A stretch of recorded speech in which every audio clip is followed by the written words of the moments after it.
to all the listeners who are here. I'm sure that you've seen plenty of my posts. We're breaking down some more market madness matchups. It's been a bit of a crazy week, a lot of upsets, some possible upsets that are currently being pulled. And the order that we're going to kick it off with is I'm going to have Chris go, then Jonah, then Max, and then we'll go from there because I know that they're all on specific timelines. Hopefully, we'll get like 5 minutes, 7 minutes from each, and then we will move on from there. So, Chris, you're going to be kicking things off, chatting with us about Baba today, which is super interesting. And I guess you could talk a little bit about Baba's upset of Amazon and also Baba, their upcoming matchup. But I know that you also wanted to break down some of the unique intricacies of the company and some of the software and data that they were doing. So please, floor is yours. Sure. Thanks, Wolf. So maybe starting with the upset of Amazon. Who knows why? Yeah, I have no clue why people would choose Baba over Amazon. Aside from the fact that I mentioned, was it last week or this weekend, that there's no such thing as bad publicity, and so all the Jack Ma drama and then everything going on with Chinese ADRs, it may have just driven some more interest in the name. So that's kind of on the, I guess, social sentiment side. When you look at kind of market sentiment, short interest is actually pretty high. It's at about 2.6 days right now, which is interesting because the stock's actually forming a nice base. So it is sitting below its key moving averages, but it is in a consolidation period here. So it's continually building strength, growing into its multiple and valuation, et cetera, et cetera. I don't think I need to, and if you want, I can. More than happy to dive into some of the nuances of the business model, but I think that it's interesting looking at just street consensus and where Baba is right now from a valuation standpoint. I don't think that I can predict valuation, predict future prices. I don't put guarantees on what growth is going to be, but what I can do is look at what market consensus is and what that implies in terms of what's priced in. And so just very high level, usually what you'll see is that the market, interestingly enough, prices in about 5 to 15 years of future cash flows. And essentially what that means is how fast are you going to be able to basically get a return on your capital. And so 5 years obviously being the better part of that spectrum, and 15 years being the worst side. And so Baba, and an average company is at 10.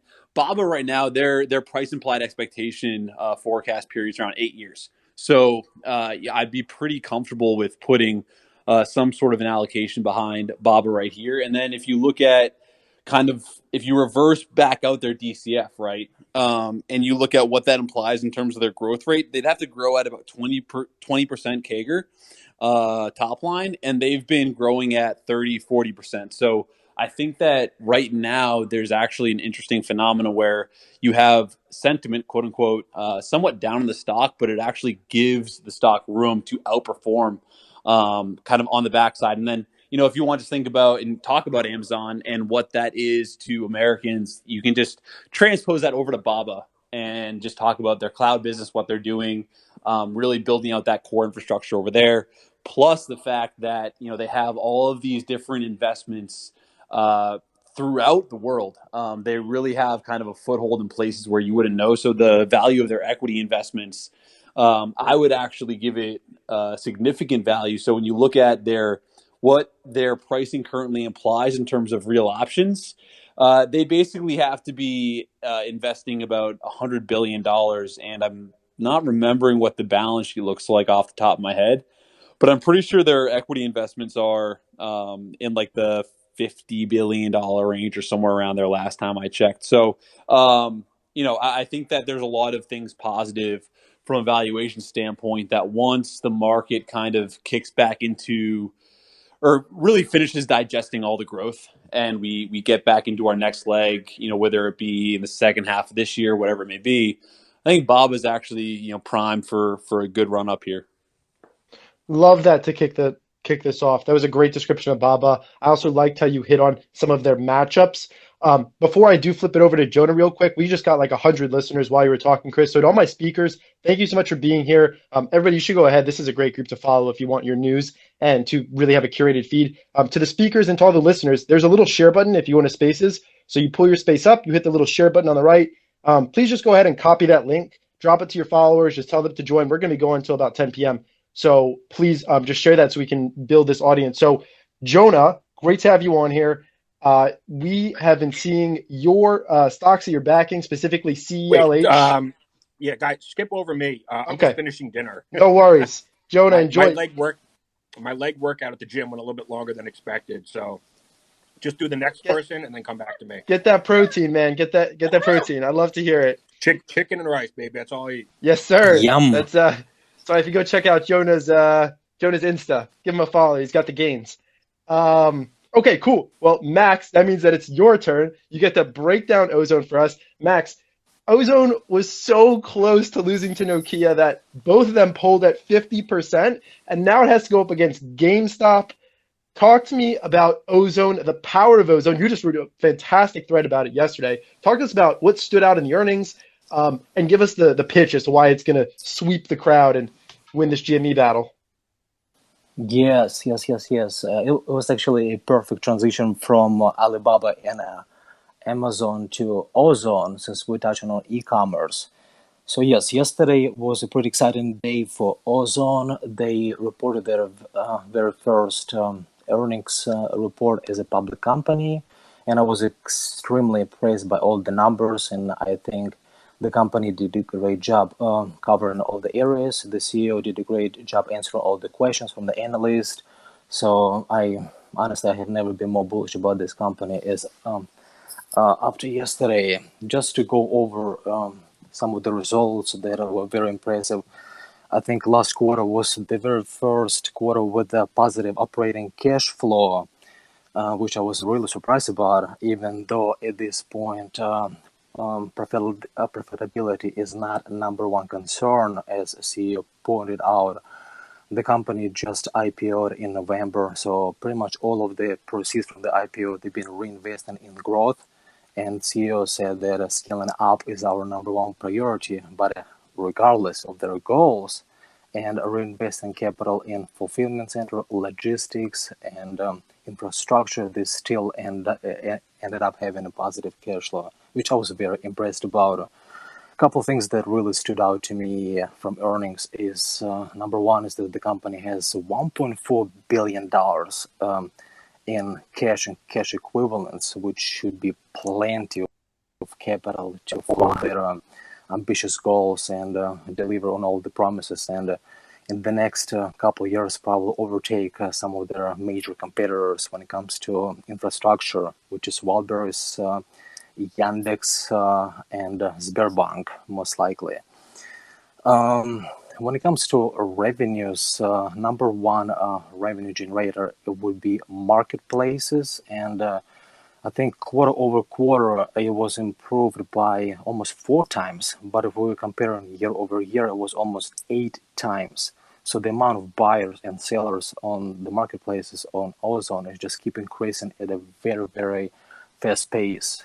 Another thing that really stood out to me is their 1 hour delivery in Moscow and St. Petersburg, one of the biggest places in Russia right now. I personally have multiple friends who live in Russia and St. Petersburg and using their service personally or for their business. And honestly, no one ever complains about this. Everyone is fully satisfied and would never go anywhere else. So yeah, a lot of exciting things. And last thing about earnings is that I think it was a very impressive guidance from the CEO. They anticipate an approximately 90 to 95% growth year over year compared to 20 to 21. So a lot of things to look forward to. And I'm really interested to see how it's going to do tomorrow against GameStop. So that's pretty much it. Yeah, I think that matchup's going to be one more day. It's going to be on Friday, but Ozone is such a fascinating company to look at. I'm sure maybe once he's finished the chicken and rice, Jonah might hit on that one too. But real quick, I actually want to bounce it back because Chris, you, I want to get a little bit of back and forth between you and Dividend Hero real quick. Oh, and if anyone's not speaking, please just mute out in the meantime so that your mic doesn't come through. But Hero, you're taking the other side of Chris's matchup. So Baba is going against the trusted and true Coca-Cola. So talk to me about KO and why people would lean towards that instead of Baba. Yeah, I mean, of the matchups, that is the one that I felt more comfortable talking about. But I mean, everybody knows Coca-Cola. It's one of the classic Warren Buffett holdings. I think every conversation that revolves around Coca-Cola, Warren Buffett is brought up. So I mean, I think he's going to earn over $600 million in dividends from Coca-Cola in 2021.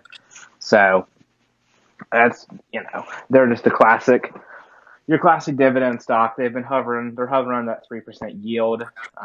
They actually benefited lately from that rotation into the value names, and I see them benefiting greatly from just the reopening of the economy, return to in-person sports, return to restaurants, return to travel. Coca-Cola kind of has arms in just so many different sectors of people's day-to-day lives that I think people just kind of stick to what they know. And so a lot of people in America especially have not used Alibaba and probably have not heard of it. I think if you were to go up and down the streets and ask people and just talk to people, they probably haven't heard of it unless they're kind of involved in the stock market, things like that. But Coca-Cola, I mean, it's pretty hard to go, watch TV, go to a sporting event, go do anything like that without a Coca-Cola ad coming up. And so I think they have a lot, obviously they were hit hard from the pandemic, but they did a little bit of restructuring, which was pretty promising. I do want to preface this with I'm not a shareholder of Coca-Cola. I personally think they are a little bit past their prime, and they need to show a little bit more growth. I mean, they're very, very stable, good, solid dividend, but I just want a little bit more growth out of them. A few potential markets that they can push into. I know coffee. I think they just released a drink with coffee. I haven't had it. I don't know if anybody else has. Kind of interested to hear some feedback on that. They could be getting into the hard seltzer market. Kind of going at the White Claws there. And then, of course, the energy drink market. They have a Coke Energy. I don't think they're going to take Celsius head on, but energy drinks are certainly a popular space. And so, they're always putting out new products here and there, and just finding what's going to stick and what the consumers are going to grab onto. Definitely. Okay, so that was an interesting bit on that side.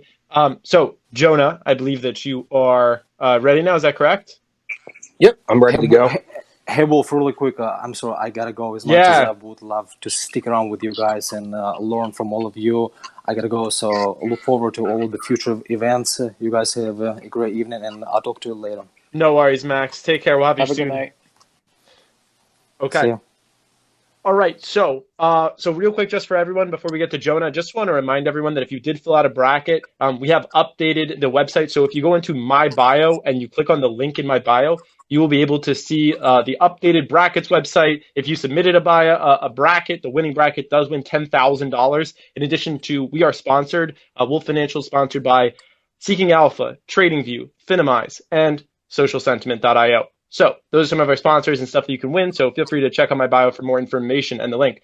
But now it is time for the case for DMTK and for CELH, both who I think have pretty tough matchups. So let's talk Celsius first, Jonah, because that's actually in its matchup right now. I'm just pulling up the data right now. So also, if you go to my page and you check out on my pinned tweet, there's a matchup going on between several different assets. And right now, Celsius is losing. It's losing pretty badly. There's 1,612 votes counted, and it only has 30% of the vote. So, Jonah, tell me why Celsius should be winning over Square here, that matchup, and then, just give us a couple minutes about Celsius as well, because I know you're pretty passionate about them. First of all, you can't drink Square Cash, right? So right there, Celsius is better. Celsius didn't have to pay Miley Cyrus to promote their Cash App, right? So that's two. No, I'm just kidding. I'm kidding. Square's hard. I mean, Square's going to be a tough matchup. So I'm not going to bash Square. It's a phenomenal company. There's a million great reasons to own Square, but I'm more of a small cap growth investor. So obviously my preference is Celsius. I also think Celsius has a better shot at going 5x over the next 5 years versus Square, since Square's market cap is already around $100 billion. Celsius around $3.5 billion right now. So Celsius is coming off an interesting year. Obviously, they were hurt by the pandemic because a lot of gyms and fitness centers that sold their products had to shut down. Foot traffic in grocery stores and retailers slowed down from the pandemic. So Celsius put more of an emphasis on e-commerce, and they quickly became the top 1 or 2 selling energy drink on Amazon, which is pretty impressive. Last year, they grew overall revenues by 74%. And now coming out of the pandemic, as we see gyms and fitness centers returning to some normalcy, foot traffic is coming back to the retailers. I think they're in a nice position where all 3 sales channels will be firing at the same time, right? E-commerce, gyms, and retail. In terms of retail, Celsius now has relationships with, I believe it's 82,000 stores, and that's as of Q4. It might even be more than that when they report their Q1 numbers. So 82,000 stores. Up until now, they've been going DTR, which stands for direct to retailer, which basically means that when a retailer runs out of product, they order it from Celsius. Celsius ships it to their warehouse, or distribution center. Then the distribution center ships it to the store, and someone from the store, meaning an employee, has to stock the shelves. And that was the problem in Q3 and Q4, where a lot of people were posting pictures on Twitter of the shelves being empty, and it's because the employees were not stocking the shelves fast enough because the sales velocity was too much for them to keep up with. But now that the company is switching to DSD, which stands for direct store delivery, and they have 150 regional partners that are also, they work with Pepsi and Coca-Cola and all these other big brands, and now they're bringing on Celsius, so Celsius will get pallets in their trucks going directly to stores that are going to be stocked by these DSD partners. So they'll make sure that the shelves are always full, that the merchandising is correct, the displays are correct, all these, so if you're a Red Bull or Monster, the shelf space is obviously pretty critical when it comes to a product like this. So I've heard stories of people walking in to grab Celsius, and Celsius is in the wrong place, where whoever stocked the energy shelf for Red Bull or Monster, kind of moves Celsius out of the way or push them to the back. So it gets pretty cutthroat. DSD will fix that. Celsius is also rolling out 1,400 of these branded coolers that are going to be going into prime locations, convenience stores, gas stations, because convenience stores are actually over 50% of all retail sales, right? You walk into a convenience store, you see it, you grab it, but having it cold in a cooler makes a big difference. Nobody wants to drink a warm energy drink off of a shelf. So having those 1,400 branded coolers, they've already deployed 200 so far, and some of those stores are seeing a 150 to 200% increase in sales velocity. So that's obviously a great sign. So there's a lot of reasons to like this company. Obviously, international growth could be a big part of the story. They have relationships right now with distributors in Europe, like the Nordic states, as well as in Asia. So I'm obviously a big fan of the company. The overall energy drink market is $60 billion right now globally, growing at about 9% a year. That takes the global TAM up to about $100 billion within the next 5 or 6 years. I think Celsius can capture maybe 2.5 to 3% of that market. If they do that, then this company's an easy 5-bagger over the next 5 or 6 years. That is a pretty passionate case. Celsius has got to make you a spokesman or something already. So I love that pattern. Now, before we talk DMTK real quick, I do want to hear the other side of this. So Parrot, maybe, or Chris, one of the two of you, I'd love to hear the Square side, kind of. Why is Square so dominant here that, Celsius has gotten definitely a lot of love, but Square is pulling 70% of this vote? Well, everyone on FinTwit probably owns Square too, so that's a rough one. They do. They do. Maybe Parrot, do you want to maybe touch on? Do you own some Square? Yeah, it's probably my third or fourth largest position. Yeah, I think Jonah hit on it at the beginning. Is it's Miley Cyrus, right? That's why everybody's voting for Square. Fair enough. took the cake. She's got some pull. Yeah, she's only got what 35 million followers or something, so a couple Yeah, thousand must have voted for Square. yeah, I saw the $1 million that she was giving out today. Okay, all right. So let's flip over to another matchup real quick. We do have both sides of this matchup. People are representing it. So, Fat Baby Funds, I want you to go first. And this is going to be a matchup. It's going to be on Friday. It's going to be Penn versus DMTK. Fat Baby Funds is going to be talking about the Penn side of this, why I could win. Penn was already an underdog versus DraftKings. It beat DraftKings in the poll, not handily, but semi-handily. And I'm a big Penn fan. I'm a big DMTK fan. I own both. I've started buying into Penn at like $6 a share. I just really love that sports gambling industry. And after my pod that I did with Jonah, which you could check out on my YouTube channel, I really have looked more into DMTK, continue to add to that position. I think that their technology is revolutionary. We talked about how it's a win for so many areas, but sports gambling, right? Like, how can you go wrong? So, Fat Baby Funds, talk me through the Penn side of this. What stands out to you about Penn, and how can it go up against DMTK and win? And when you're talking about Penn, what you're really talking about is Barstool Sports. Yes, sir. It's a completely different company now with Barstool Sports on them.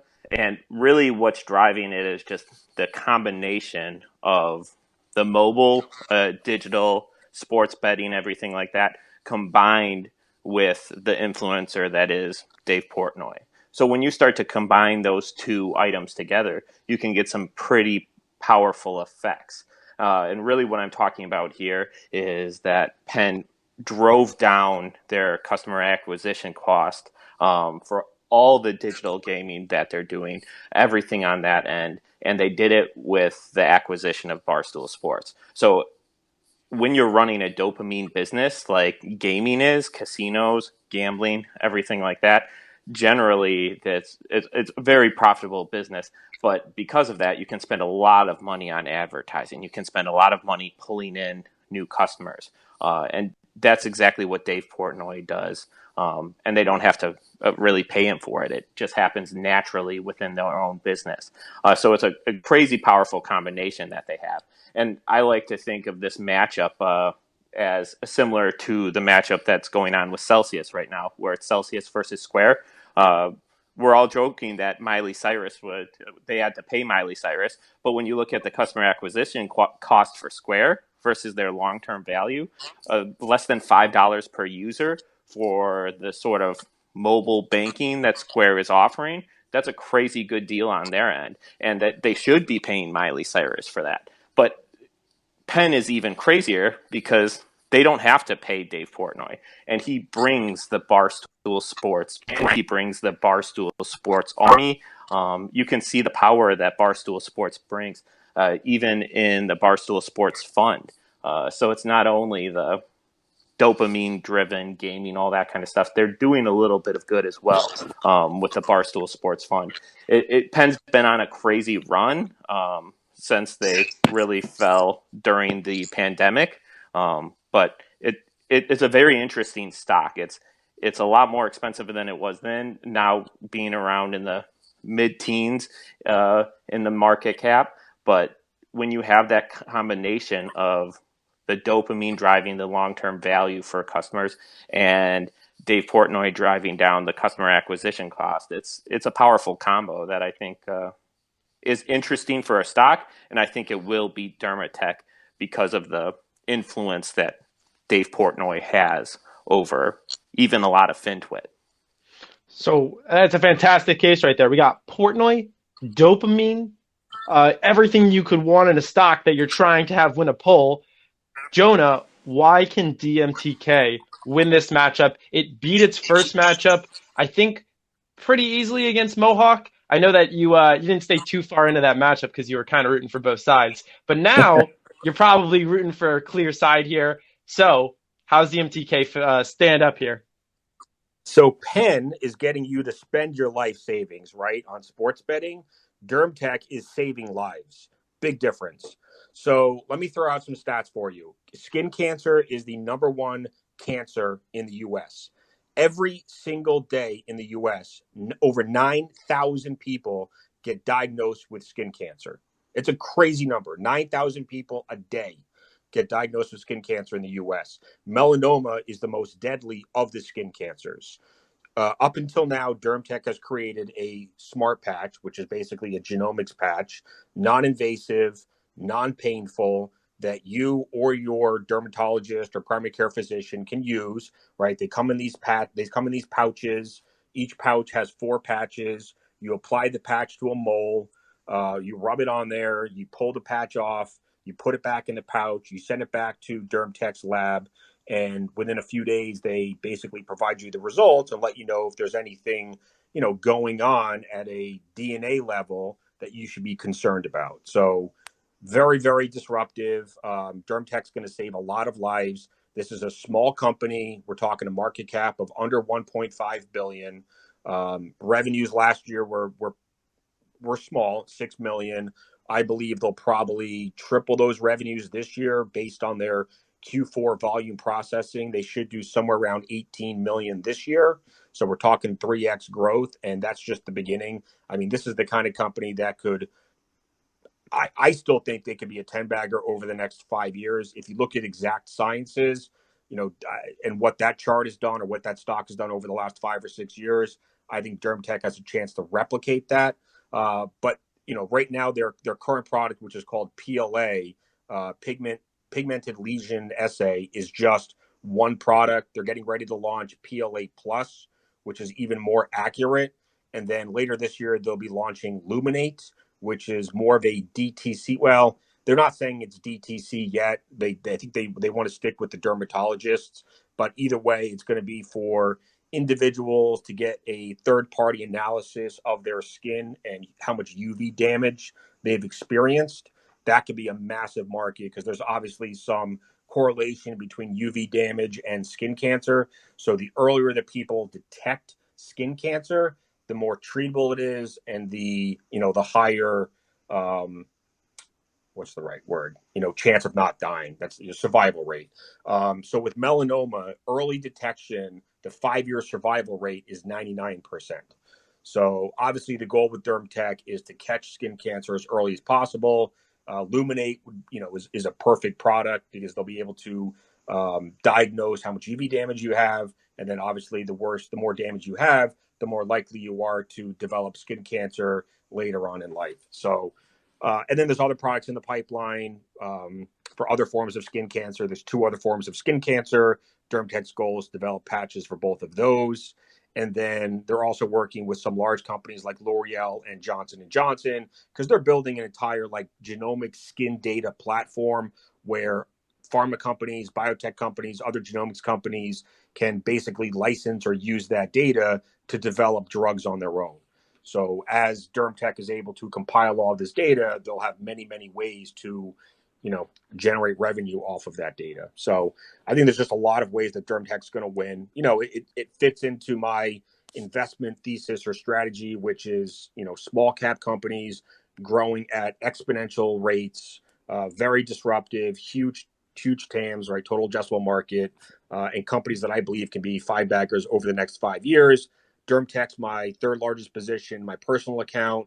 I think it's my 2nd or 3rd largest in my social capital fund. So I'm still very bullish on the company. I love Penn Gaming. I love what Portnoy's done, but DermTech saving lives. Penn is not. That is a strong way to end that statement. I like that. It's a real ethical dilemma here. Are you going for the dopamine rush, the Portnoy bullish sentiment, or are you looking at something like DMTK with its probable life-saving scientific breakthroughs? Either way, I like both stocks. I'm bullish on both stocks, but you all have to choose. And that will be on the poll. If you haven't voted yet, go to my pinned tweet right now. Vote on a number of polls. Winner of this is going to bracket system. There's a bunch of prizes. You can check them out in my bio as well. So, Jonah, I loved that breakdown. Now, we do have a few other speakers that I want to get around to real quick. Before I do that, we have a lot more people have joined since. Just for everyone that's joining, my name is Golf Blacksburg, and I'm the COO and voice of Wolf Financial on Twitter. Wolf is a startup app trying to basically take Twitter and turn it into something much better for people that are investing. So feel free to check us out. Feel free to go ahead and give me a follow. I love to build my community and talk with y'all. But really special guest that's on here tonight, probably one of the OGs that I've been following, is Parrot Stock. Parrot, your matchup is already concluded. You already won. How does it feel? SE beat Twitter on Twitter's own platform. SE is now moving on to the next round, and it's going to have a very tough challenger in the Sweet 16. It is either going to face Tesla or Palantir. Runaway Investor, I'm going to go to you after, and Will also, to talk about a couple of other stuff in here. But Parrot, talking about SE beating Twitter handily and then having to go up against either Tesla or Palantir, which, by the way, Tesla and Palantir right now is on pace to set a record for most votes that I've gotten on a matchup. It currently has 1,000. No, it would beat it 2,005 votes, and it is sitting at 50 to 50. Each one has 1,000 votes. So talk me through SE's path to the chip. Wow. Well, super excited. They beat Twitter a couple of days ago, and I just looked at that matchup too, and I was shocked at how close that was. I figured Tesla would walk away with that just from the popularity on FinTwit. I guess there's enough on the other side of that popularity to vote against them to keep that close. Palantir, obviously, I own that company. I actually own both now. I just started a position in Tesla, so I don't really have a dog in the fight, but it's going to be interesting. Either one is going to be tough matchup for SE. I think everybody here knows what SE is. I've talked about it here 3 or 4 times. I think for them to win this matchup, again, I think Tesla's probably the harder matchup because of the popularity on FinTwit. I think more people know who Tesla is. So, but I think FinTwit especially really appreciates SE. They appreciate the growth they've had. I'll just talk a little bit about their revenue stream. It's grown. Let me see if I can look it up. I pulled it up a minute ago, but it's 100% year over year in 2018, 150% in 2019, 100% in 2020. They just continue to grow their revenue year over year. Their expansion into multiple areas. They just keep hitting the nail on the head, right? Every time they Forrest just keeps winning, right? They've expanded into South America, into Brazil, into Mexico, taking on Macro Libre. I really like everything they're doing, and their cash cow and Free Fire. I think they were. I saw it the other day. I think they were top 5 or so in game revenue.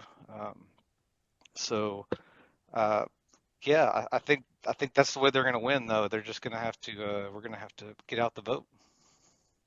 100%. I trust that they will do it. You have a very loyal audience. I'm very excited to see that matchup. Real quick, because I know it's past his bedtime, but I do want to hear this from him because he prepared it for us. All right, Chris, I'm going to have to read literally what this is off of your tweet, but give us 2 minutes on quantum tunneling and transistor density, and then we're gonna hop back to stocks. But I got to give Chris his airtime here. So I wouldn't say I prepared it because it's actually a big part of semiconductors right now. But I won't go into technicals. But to understand what quantum tunneling is, just everyone forget about reality for 2 minutes because it's not going to make any sense. But basically, in quantum mechanics, there is a principle. There's first an equation called Schrodinger's equation, which basically is the wave function for a particle, and then there's a other component of quantum theory that's called wave-particle duality. So essentially, a particle is neither a particle or a wave until it is measured or it interacts with another particle. It is both at the same time.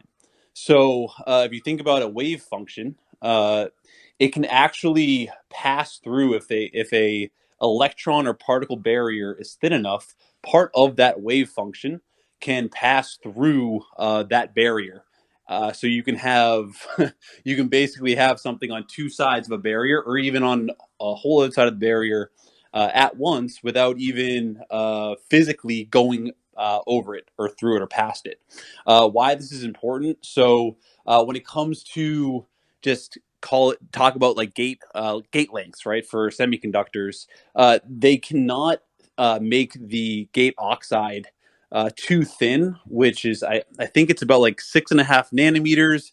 Each nanometer is about 2 to 3 atoms in length, so you can't make it any more than, let's say, 20 atoms in length for this oxide layer, or else when you pass a current through the gate, it would pass, if it was off, it would still pass current through, which would just cause a whole mess in semiconductors. And then just really, so that's the issue when it comes to semis, is that you from a physics standpoint, you can only have your transistor gate lengths as a certain narrow length. And then that's why, and I've been talking about it for a little bit, and I just sent out a memo on it last week. Advanced packaging is really critical to moving the whole industry forward.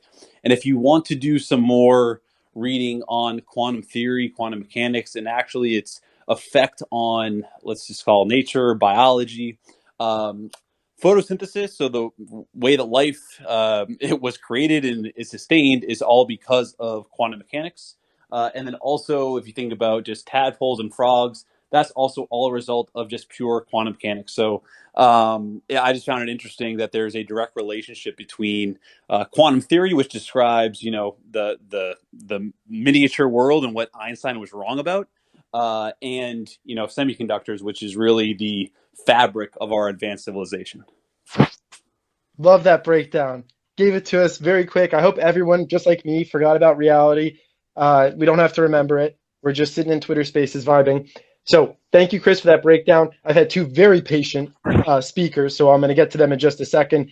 Just for everyone that's joined again, I want to thank my friends at Twitter who have been super helpful, have been chatting with me all week, and finally gave me the beta host ability. I'm going to be hosting a series of these type of calls with really all of your favorite FinTwit creators coming on to this series and just continuing to chat with you all. So if you're following me, you'll be able to see those pop up at the top of your screen. I'm going to be doing a series on Fridays called The Weekly Howl, where we're going to break down what people bought and sold that week, what they're looking at the next week, as well as continuing into Market Madness as we go into the Sweet 16, the Elite Eight. I just know it's going to heat up more and more. Okay, so we have now very special guest. Will, you were after you spoke at the last one, I was getting all these DMs. People loved your breakdowns.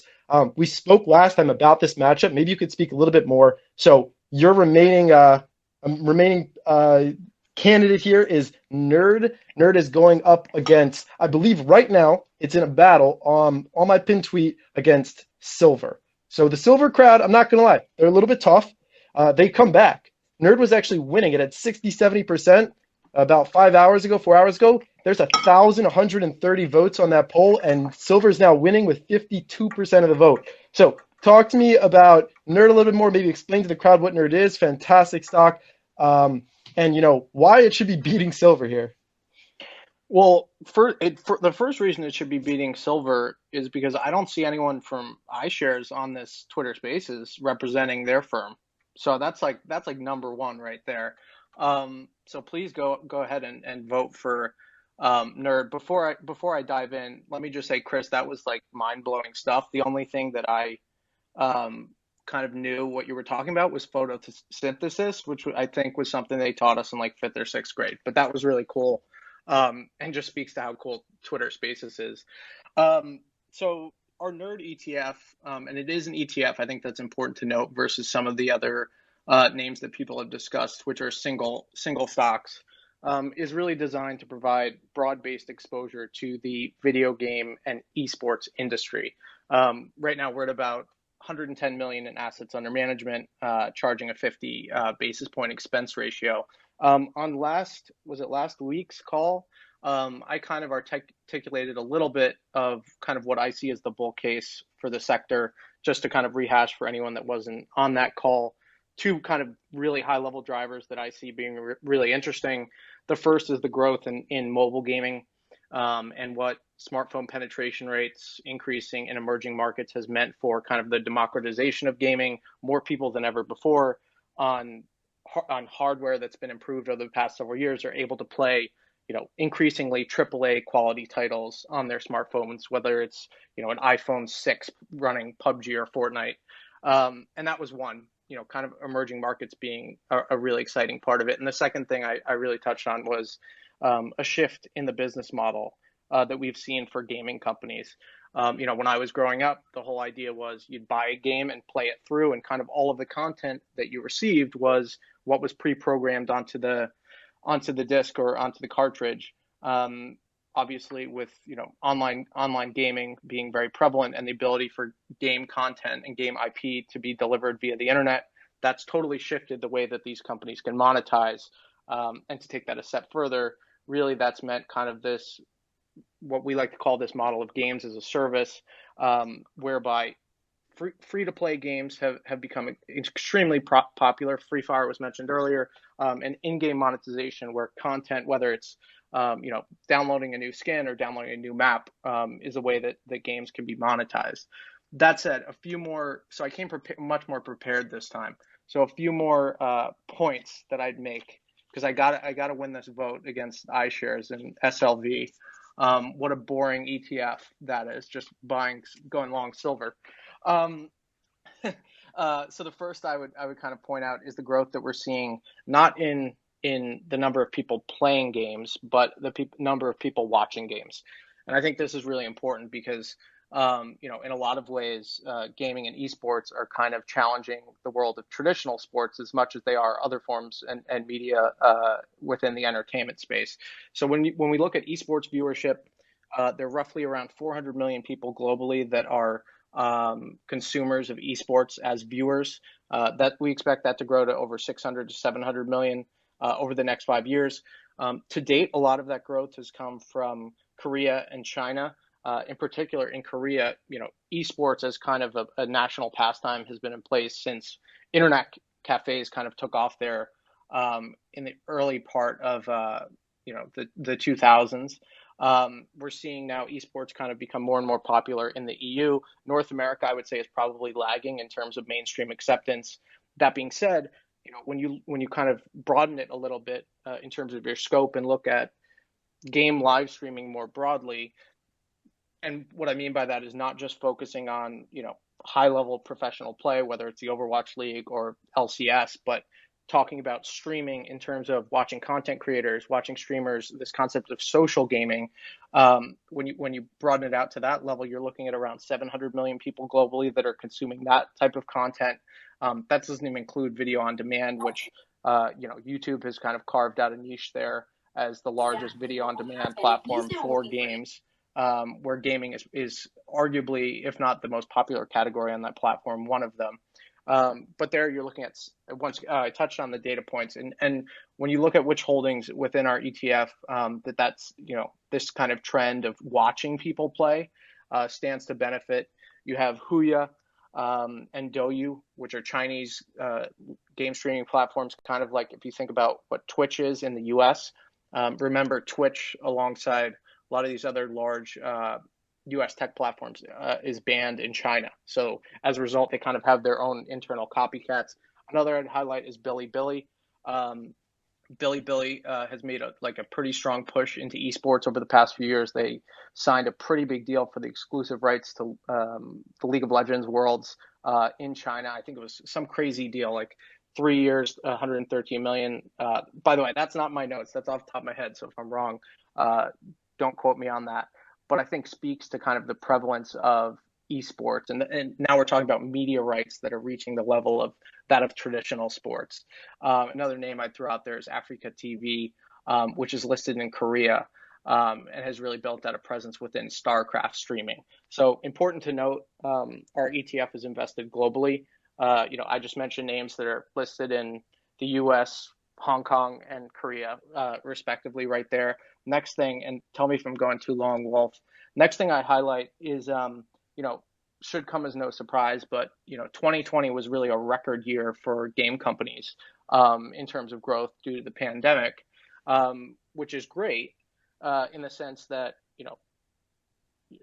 profitability was at all-time highs, cash on the balance sheets at all-time highs, but it does present, somewhat of a difficult comp set when we look into 2021. What I mean by comp set is, if your year-over-year growth, I'm throwing out a number, last year was 30%, that's a pretty high hurdle. When you look to kind of like more normalized, what a more normalized year would look like. So what does that mean in terms of what we expect for this year? I think quite simply, what it's going to do is it's going to drive M&A and consolidation within the industry as gaming companies are unable to organically grow the way maybe they want to. Instead, they'll look to acquire in an accretive fashion, maybe faster growing, smaller game studios. And I think when we look at, an industry that is now $160 billion per year in revenues, I think a lot of people don't realize larger than the global box office and music industries combined, consolidation becomes a relevant part as you look to kind of take that next leg of growth higher. And we've already seen a few deals announced. So, sorry, go ahead. No, I was just going to say I agreed with that. Yep. And cool. And yeah, maybe 1 or 2 more minutes. Will, I could listen to you all day. Okay. No disrespect. You have all the knowledge. I have one last point. I won't even give you the examples of deals that have already been consummated. My last point is, there's been a lot of exuberance in certain parts of the market. We're starting to quote EV to sales multiples of 20, 30 times as being rational. That I think should be reserved for the highest growth companies. The multiples for video game software companies are very, very reasonable. And I'm going to rattle these off because I prepared this. These are price to earnings ratios. EA 22, Take-Two 29, Activision 22, Ubisoft 24, Nexon 21, NCSoft 16, Nintendo 18, NetEase 21, Capcom 29. So you have the growth backdrop that's taking place, coupled with kind of this shift in the way that people are consuming content. And on top of all of that, you have a shift in the business model that's becoming more attractive, more recurring, and you're getting in at multiples in the, call it 20 to 30 range on a price to earnings basis. That's my pitch. Vote for Nerd. That is quite the pitch. If anybody hasn't checked out Nerd NERD yet, out right now, Will basically just broke down for you why this industry is poised for success. Esports, I was talking with someone about this today, about this generational change that's happening right now, where there is a large generation of people that are growing up video games, right? And there's 2 ways that this carries over, in my opinion, to the future. Is one, what's to say that they're going to stop playing video games? Even if it's for a half hour a week, an hour a week, whatever it is, they're still in tune. And 2, the amount of people that are going for their kids or buy these for other people and introduce it to more people's lives is just expanding. And especially as we saw with COVID, people being pushed indoors, this is an industry on the rise. This is a fantastic way to have exposure to esports, which is really a hard one to just find individual stocks that are good for. So that to us, hard act to follow, but I know that our next speaker is so prepared because he has been on Twitter all day pushing for his stock, and he is done. To note, the next matchup we're going to be discussing is a big one. We got Tesla versus PLTR. This already has 2,056 votes. It's tied at 50-50. All right, runaway down PLTR for us. Why is it going to take the crown in this? If it can beat Tesla, who can it beat? Yeah, so thank you, Will, for having me. So I actually can't believe it with Tesla and Palantir having the most votes. But to be honest, it doesn't even surprise me. We've seen so much news about Palantir, and we have Cathie Woods literally buying every possible share she can get her hands on, and it's just going insane. We have Wall Street bets pushing Palantir, and it's just the sentiment just keeps growing and growing. So first of all, I like to think that both companies are really strong. I have nothing against Tesla. I actually think what Elon Musk has done for the Bitcoin community and the whole cryptocurrency community has just been absolutely amazing. He's been pushing it and pushing it. But now we got to talk Palantir because this is a stock, right? So I got 7,000 shares of Palantir myself, and I absolutely love this company. Something interesting we saw today, actually, a lot of people did see this, was Microsoft. Microsoft received $22 billion today from the U.S. government for their for their AR headset. So that's big. So we can see that the Biden administration, they are not slowing down on any military spending here. They're spending, right? So since 2001, we know that America has spent roughly $6.4 trillion on wars in the Middle East and Asia. So what does this mean for Palantir, right? Palantir is essentially a unique company. It stands by itself. It's a big data analytics company.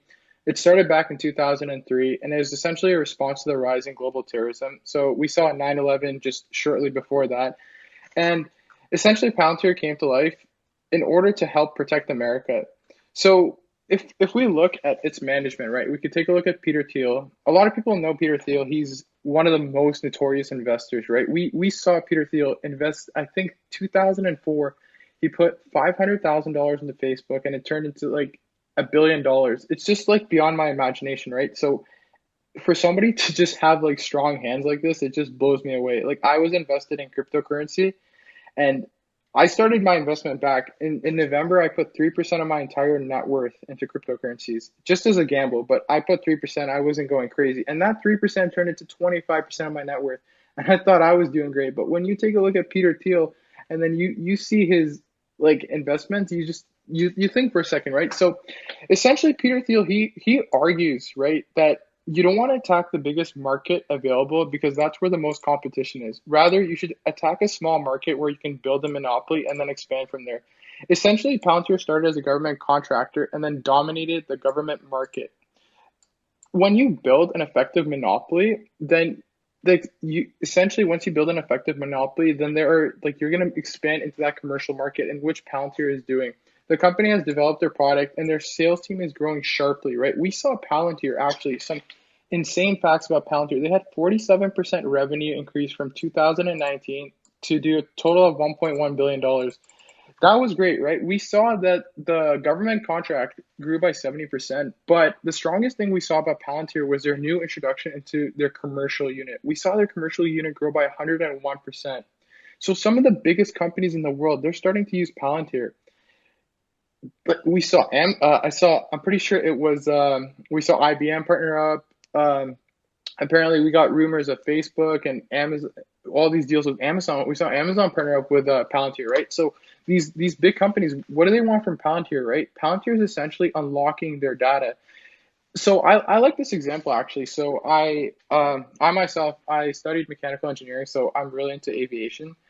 I saw that Airbus, right? So when you go into like airplanes, right? Airplanes, they use a lot of sensors. So Airbus, they were one of the first people to contact Palantir. I believe it was a couple of years ago, and they're like, look, we have a lot of data our sensors are picking up, and essentially we want to make sense of our data.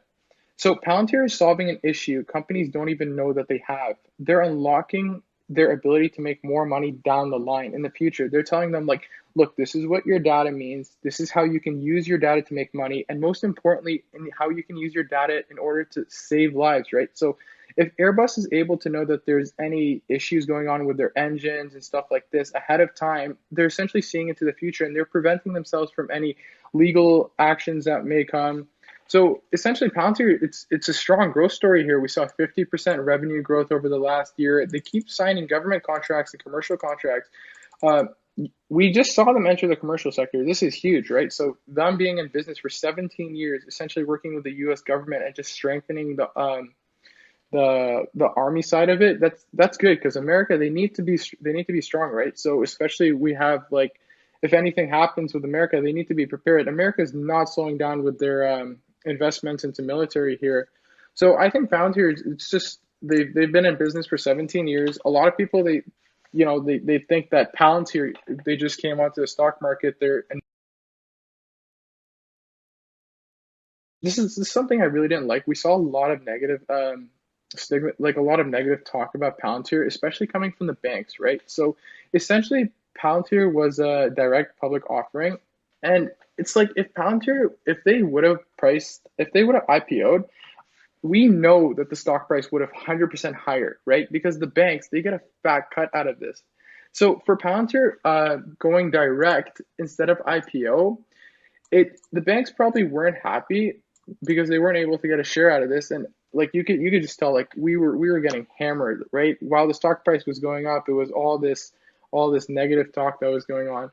But in terms of like Tesla, right? I absolutely love Tesla. I had weak hands when I had Tesla. I owned Tesla a couple of months ago, back in like October. I had a lot of shares, but I just really think that it's expensive. Tesla is a very expensive stock, and I just had trouble sleeping at night. Like for me to think that one day Tesla will be a $2 trillion company, it's possible, but I'd rather have my money in Palantir, where the future is moving towards big data. Companies are unlocking their data. They're making more sense. They're using Palantir software to make more money, and essentially that's where I think Palantir is a great company to invest in, especially for long term. If you're here to wait, if you're waiting 3, 5, 10 years, maybe 20 years, who knows? You're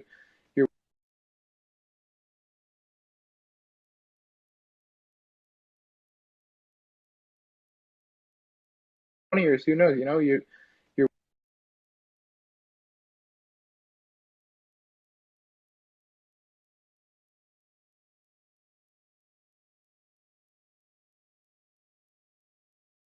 20 years, who knows? You're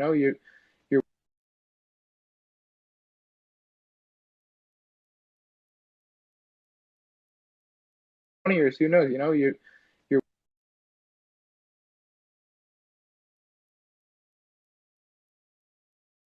years, who knows? You're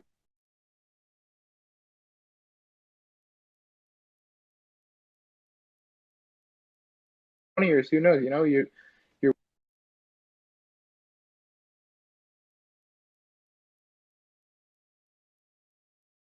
20 years, who knows? You're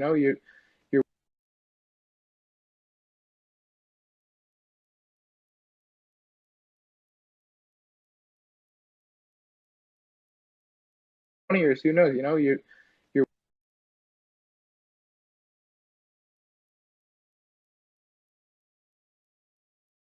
20 years, who knows? You're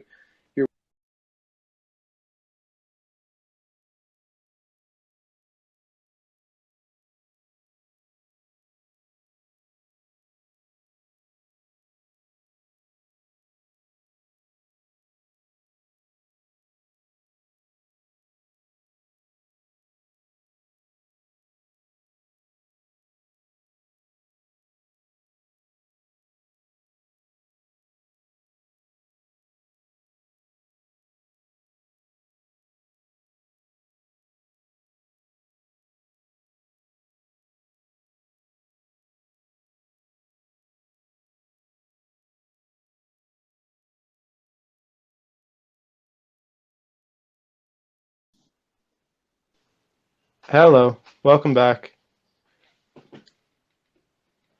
Can you hear me, Runaway? Yeah, can you hear me? Yeah, I can hear you. All right, well, Twitter, it's got Yeah. some answering to do.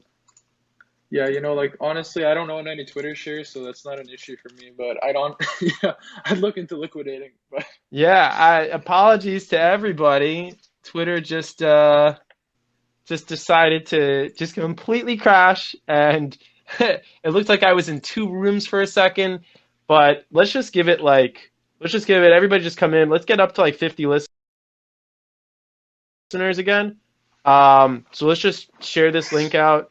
And let's finish up because I wanted to hear from yourself as well as Decade Investor, real quick, and just maybe a little touch more from Parrot.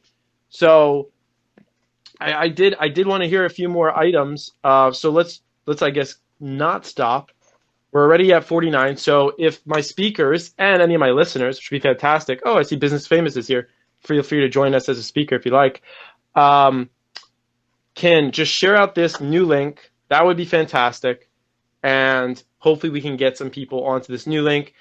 I will let Twitter know in my feedback that the spaces are somewhat unstable, but to be fair, we did have 300 something people on it and a number of speakers. What's up, Jonah? The other space, I hope you're not long Twitter because they're suppressing me. So Can you hear me? yeah, I can hear you just fine. The Okay. other space just crapped out, decided it had no interest in working anymore. So we're just gonna run for another like 10 to 15 on here. Just a couple other things. So I appreciate you being on. But we're back at we're almost at 100. So Runaway, you cut out for me a little bit towards the end. If maybe you could backtrack like a minute, and we can just finish up with that PLTR. And then I would love to hit on a couple of others. I know Deccan Investors here to talk QQQJ, and I need somebody to talk Tesla. So somebody better prep to talk Tesla. But run away. You want to hit us with the rest of the PLTR? Yeah, so yeah, it looks like Jack Dorsey, he's probably short PLTR, so at least we know that now. But yeah, as I was saying, it's like Palantir, it's essentially a company that's helping other companies figure out data, and they're unlocking their data and they're making more sense of it. You know, they've come to Airbus, and they've come to I think it was Exxon or one of the big oil companies, and they're essentially just figuring out their data. You know, they're telling them like, you can utilize your data here, or down the line this makes sense. We could save you money. So it's essentially a company that's just working strongly in order to like unlock potential companies didn't even know that they had. So for me, Palantir is a great company in the short term. We saw Palantir go up to $46, and that was insane. You know, starting at $10 off the direct offering. That's absolutely just ludicrous. So especially when you see stocks go like that parabolic in that time, you know, like you got to start trimming a bit, right? Because you know people essentially you woke up rich, right? There's nothing to say about that. Somebody put $1 million, and you know overnight they're just absolutely filthy. So I think down the line Palantir is going to do great. I'm a holder. I'm probably a holder for 5+ years, and I think we'll do great. Awesome. I love that take on Palantir. So I'm gonna have Decade talk QQQJ, but then either Jonah, do you have any or Parrot any bull cases for Tesla? I know Lamonti's my backup here. Yeah, I mean, I'm not in Tesla right now, so I really haven't followed it that closely for the last few months. Parrot, you started a position today, right? Yesterday, I think is why I added to it. Yeah. Okay. So I have a position, but I can't say anything good about Tesla or Palantir because I'm going up against them in a couple of days. So, you know, I don't want to say anything good about them. But that's true. That's true.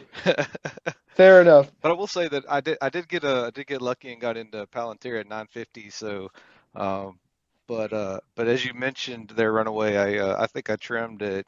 I don't know, somewhere around 30 or so. I trimmed half my positions, but holding strong with the rest. I mean, the bull case for Tesla is right now, I believe EV penetration globally is about 3%. And I think a lot of experts, including ARK, think that over the next, I don't know if it's 5 years or 10 years, you know, that could go up to 30, 40%, especially as more states start to ban fossil fuel cars, right? I think Jersey and California say no more fossil fuel cars being sold after 2030. So, I mean, you know, then you read the most recent report from Tesla where they do their, you know, bear case, bull case, etc. You know, they talk a lot about, you know, like not just full self-driving mode, but like an actual ride-sharing network where you would essentially buy a Tesla and, you know, you buy your insurance from them and, you know, everything goes through Tesla, so they keep the whole pie. And then I guess you would opt your car into their, you know, self-driving or ride-sharing network, so your car could be generating revenue for you while you're sleeping. I mean, I didn't read the whole report. I don't know if they went into that much detail or not, but that's certainly the case that I've seen laid out before. It just, for me, I mean, Tesla's already, I guess, I forget where the price is right now, but I mean, I sold Tesla back on December 31st when it was around 700. It was painful to watch it go up to 900, pulled back. I mean, if I was running a large cap fund right now, I'd probably start buying Tesla, but it's obviously not part of my strategy. I like the case. All right, so Decade's been waiting patiently. He had QQQJ, which won its first round matchup, and then it is going up against VTI. I believe that matchup is happening on Friday, I think. So, Decade, talk to us about QQQJ. What's up, everybody? Man, I'm jacked up. I just spent the last hour and a half talking about personal finance and investing on a Zoom call. So, man, I'm jacked up about investing. So, being surrounded by these people, if y'all are in this spaces right now, you guys are getting some crazy information for the cost of $0. So take it all in, take some notes. But QQQJ, man, last round we went against VOO. the ugly stepbrother of VTI, and now we're taking on VTI, the big dog. David and Goliath type right here. QQQJ. So for those that don't know, QQQJ is the NASDAQ 101 to 200 largest non-financial stocks. So they call it the NASDAQ Next Gen ETF. So imagine, the little brother versus big brother, QQJ versus, QQQ is like the big brother, QQJ is like the little brother. But we're going against VTI. We're going against the entire U.S. market. That's great. We love the U.S. market.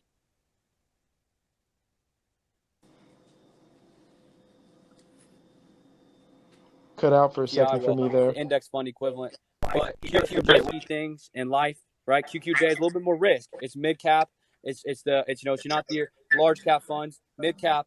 But we're going out there. We're QQJ. We're the future of the NASDAQ. That's what they call us. So we're going to go out there and we're going to show them that we're the future of the NASDAQ. So I'm very bullish on QQJ. If you guys follow me, you see that I always am talking about buying more QQJ. Maybe it's a coincidence that I was buying a lot during the tournament last week. And so maybe it wasn't. I'm not going to say on that. But I'm very bullish on QQJ. It's an ETF, so you're diversifying your money. I think the largest holding is only like 2 or 3% of the entire ETF. So you're not going really heavy into any of them, but you're also diversifying amongst these growth stocks, the future of the NASDAQ. I see Ross just chatting me out. No, QQJ, I'm very bullish on it. And for the specifics in this bracket, again, we're going against VTI. So it's the big brother here versus the little brother. But we already took out VOO, so what's VTI? Ross, do you have thoughts on that? I mean, me and Colin have been going back and forth in QQQJ for a while now. He really is the one who put me on. He put a lot of us on. I personally can't get enough of the diversification and the top holdings in QQQJ. I don't know if they've shifted over the past couple of days with everything selling off, but I can get it pulled up here real quick. I know we've got some CrowdStrike in there, some Roku. I mean, everything you want to own in this market, but in an ETF form. I mean, you really aren't going to get any better than that. Roku, CrowdStrike, Fortinet, Trade Desk, Viacom, CBS, Etsy, and I think even tucked way back in down further, you've got some DraftKings and a couple others. So, I mean, this is a name you want to own. So I want to hear. Go ahead. Well, I was going to say, if it's any consolation as well, Invesco is a sponsor of the NCAA bracket, and this is the Wolf Financial bracket. So, hey, I mean, I don't think that's any coincidence either. But no, I'm just kidding. I'm very bullish QQJ and in the tournament as well. It's my pick to win it all.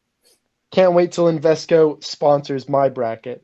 Don't forget, though, that our current sponsors are amazing. We have Seeking Alpha, TradingView, Finimize, and SocialSentiment.io. We also have a number of other sponsors. Tap into it.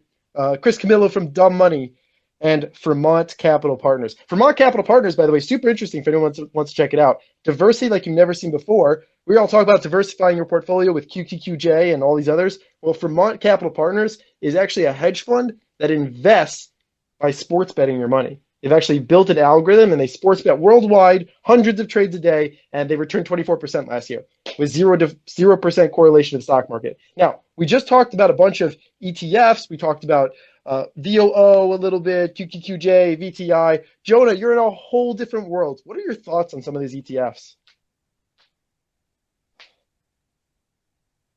Oh, sorry. I was just doing my dishes, cleaning my my chicken and rice out. ETFs. Wait, can you hear me? Yeah, I can hear you just fine. Did you hear the question? Yeah, ETFs. I mean, I don't currently own any ETFs, only because I run my own diversified portfolio with 15 to 20 names. I have, I think, 15 or 16 names in my personal portfolio, and then probably 23 or 24 names in my social capital fund. I think some people know that one of my goals over the next year is to launch my own ETF. So, I mean, I think it's definitely it's a good tool for investors that don't want to run their own money and put in the time and effort to do their own research and due diligence and follow these companies. Listen to the earnings calls, read the SEC filings, and I mean, today I was on the IPA, ImmunoPrecise is a biotech company that I've been looking into, and today I was able to get on the phone for over an hour with their IR department, chief scientific officer, and general counsel. And I don't have that sort of access with large cap companies. So that's just another reason that I'm interested in the small cap space. And if I did launch my own ETF, it would be a small cap, small mid cap, growth style ETF. So I think there's a valuable place for ETFs in people's portfolios, especially sectors. These like the sports betting and everything from solar to clean energy. I mean, if people want exposure to those sectors and they just don't understand those industries well enough to pick their own stocks, then certainly these sector ETFs, play an important role. Yeah, definitely. I agree with that. And I like what you're saying. You're running your own fund. You're basically picking your personal ETF there. But for a lot of people who aren't in the same space that you're in, very, very helpful tools for them, especially when they do things like Decade Investor shows and Dividend Hero, which is where you DCA in over time. You utilize compound interest, right? You're planning for that long-term hold. So I do want to get to Tim. Tim, I want to get to you in a second. Parrot, I have one question for you before we go to Tim. I get to see your portfolio daily because if you're not following Parrot, everyone on this call has to go follow Parrot. It's so cool. He shares, he publicly trades. I mean, now it's around like a $850,000 portfolio. He puts pictures up every single day, so transparent. He says the DMs are always open, so I won't try to get you a flood of DMs, but get you some followers. But talk to me about just your overall feeling of this maybe double bottom of the market. We're holding a lot of similar types of stocks, me and you. Our portfolios move very similarly. I might have a little bit more crypto, but talking about just your overall feeling the last couple of weeks and what you're expecting from the market throughout the next couple of weeks, just your grasp on it. Yeah, I mean, I feel like we're getting close to the bottom if we haven't seen it already. I hate to call a bottom because it'll drop again in the next day or two. So, we need to get some continuation here for a few days. But I'm feeling pretty good about where we're at. It feels like the market's starting to turn a little bit and get back into growth and favoring the growth stocks. Before I did want to comment on what Jonah was saying. Somebody, and I apologize, I'm not sure who made the comment earlier, but an interesting comment about ETFs earlier is that it doesn't seem to be a global e-commerce ETF, and I think that'd be a good one to look into or to start if anybody was interested. Very interesting.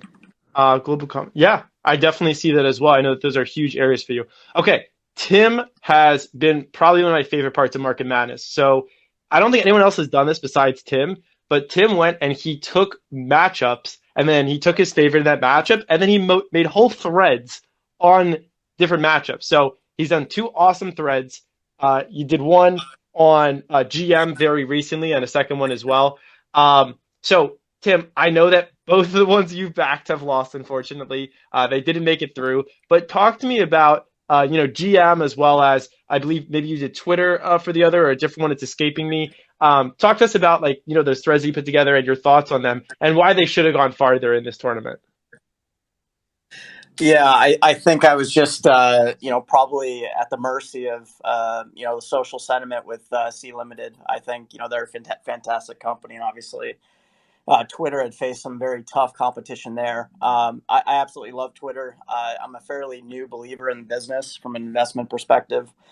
I've always kind of thought that they were very slow and not necessarily focused on what their core was, which is to kind of create a better ecosystem for the creator, the author. Until recently, I'd say probably 3 months ago, I had the fortune to be able to kind of meet with the initial team that was designing Twitter Spaces. And just seeing their product development velocity and kind of listening into the last few earnings calls has been pretty enlightening because I think that they've kind of identified their limitations to Twitter. And I think over the years, they've really focused on building out their backbone to be able to create more scale.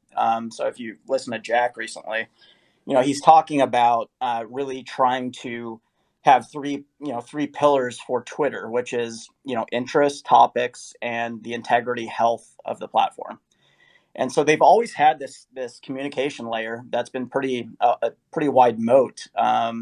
And I think what they're doing is they're trying to create more product stacks and quick development to be able to kind of keep their users on platform, as opposed to, people on Twitter that have a huge following like Jonah and Parrot and people like that. They spend so much time bringing people off platform to YouTube, to Discord, Substack, to all these other platforms. And I think what you're seeing is that they're focusing on the user, which is powering pretty much the engagement of the app. And overall, it's going to be a good complement to their ad rev. And so Twitter Spaces has been phenomenal. I mean, very rarely are you able to speak to people across the world and have these types of conversations. So, in the coming days and weeks, I think you'll start seeing tipping, and then super follows will follow that to kind of create various paywalls and optionality for the user. And then from there, e-commerce, they're working on storefront pages for businesses. E-commerce, I think I've seen a few screenshots of that getting leaked. And I think Twitter kind of falls a lot into Square's hands and PayPal, because I almost see Twitter as being like the Trojan horse for international expansion of a lot of the payment apps from a peer-to-peer perspective. And so I can see, Twitter's used in pretty much every country and continent besides a few. And if they implement tipping and super follows, you're going to start seeing a lot more expansion across all the payment platforms. So your Venmo, your Cash App, and a few others. So I love what they're doing. I think they're moving at a quick pace. Kayvon, their product engineer, is doing a fantastic job, and they're doing it out in the open, which I think is pretty neat, because you're getting real-time feedback loops, and you're getting a lot of opinions and trying to work out the bugs like we experienced today, to be able to make it probably the most user-friendly app, to be able to just create a better engagement of the user. And so I'm a big fan of Twitter. It's a top 5 position for me now. Obviously facing Parrot, he killed me. I was not expecting that, but I think that was a great matchup. And then on GM, I've been a big fan of them for a while. I was buying them when it was $25 a share, $25 to $30 a share. I think GM has the vertical and horizontal integration in the EV market to be second to Tesla. Their autonomous business is top 3. So I see it as Tesla, Waymo, and Cruise. A lot of people don't really realize that GM owns 70% plus of Cruise. Cruise is in my backyard doing driverless deliveries for Walmart. So, I mean, they're pretty far along, and it's pretty advanced. And I envision that being a autonomous platform that not only GM can use, but all other players. So I kind of see them as a pick and shovels type of play. I love their valuation. It's trading at a forward PE of 8.9. It's a profitable business. They have the top selling EV in China with a joint partnership with SAIC. So they have the top rated from a volume perspective EV vehicle in China currently. And then I think also, you look at all the different legs of GM. So they have GM Financial. They have Cruise, like I mentioned. They have the Ultium battery, proprietary battery system, and they're also working on a lithium. Can you guys hear me? Yep, we can hear you well. Tim? Hello. I can hear him just fine. Everybody else can hear him? I can hear him until he I can hear him. said, "Can you hear me?" Until he said, "Give me the famous last words." All right, Tim will be back. What I was gonna say off of Tim was that it was so interesting that Tim was backing GM. GM was a 1 seed, and then kind of out of nowhere, Goldman Sachs came through and beat GM. They must have had the interns working 110 hours a week. There was really no stop to that week, so that was fantastic to see. Let's see what else. Real quick, so there is one other matchup that I also did want to touch on real quick. Lamonti, are you able to speak for a minute on Bitcoin? Hey, yeah, I'm here. I can touch on a few things for a couple minutes here All before right. I sign off. Yeah, real quick, Bitcoin cruised through its second round matchup, which I think we both had a feeling it was going to do against Sundial. It now is looking very likely to go up against Ethereum. So just talk to me real quick. Bitcoin, they're almost back to, did they hit 60K today? Are they almost there? Anybody know? I think they almost did. They maybe have came down to like $100 here or there on intraday highs. Yeah, okay, they're at 59. Jonah, it sounds like your mic's a little bit funky there, if you don't mind muting out. But Tim, also welcome back. Tim, I'm gonna come back to you in just a second. Because All right, sorry about that, guys. Yeah, no worries. Just real quick. So Bitcoin sitting at 59. Bitcoin's a huge position of mine. Just disclosing that. So Lamonti, talk to us about Bitcoin basically back at its all-time high, in prime position to run the board here. Major challengers such as skills are out of the game. What's up with Bitcoin, dude? Yeah, so I mean, from a sentiment perspective and back to the whole market madness bracket, I think it has a really good chance of making it, as I've said before, to at least the semifinals, if not the finals. And really that comes down to just how unique this is as an asset class that institutions are really starting to adopt right now. You saw Morgan Stanley, Fidelity, and now Goldman Sachs here in the next quarter or so offering it to clients as an asset class in a way of diversifying their either stock and bond portfolio or maybe some other exposures they have in their traditional portfolio. But from a technical standpoint, I think if you can see Bitcoin break out from, around that 61,000 range, I think you see this next leg up. And one of the hardest things that I think a lot of people have to grasp on when they talk about crypto valuations versus typical equity valuations is this whole idea of fundamental analysis. And that can't really be attributable to or applied to cryptocurrencies as it would with stocks. And that's really because there's no earnings, there's no sales, there's no free cash flow, and there's no present value of those metrics. So how can you get an accurate picture of a way of valuing this business, especially because how new it is? In the past decade, it's really been investable. Yeah. But it really comes down to how do you value scarcity, and that gets down to really what I like to call, and a lot of crypto followers call the stock to flow model. And it's essentially just the amount of Bitcoin in the space, in the investable universe, divided by the flow, the annual flow of Bitcoin coming into the market. So you can think of the inverse as the inflation rate of Bitcoin. And that's really what's working in its favor right now. Love that. Yeah, that was a great breakdown. I think that they're probably a favorite going into their next matchup, either against Ethereum or Doge. Looking like it's Ethereum right now, but if you're a huge Doge fan, feel free to go and retweet the Ethereum Doge one, because that could probably use a little bit of comeback power. All right, Tim, I'm throwing it back to you real quick to finish up your thought. I was joking around with GM versus GS, how GS had their interns out in full force, and that's the reason why you got a little smackdown there. But I'm handing it back to you to finish up your thought.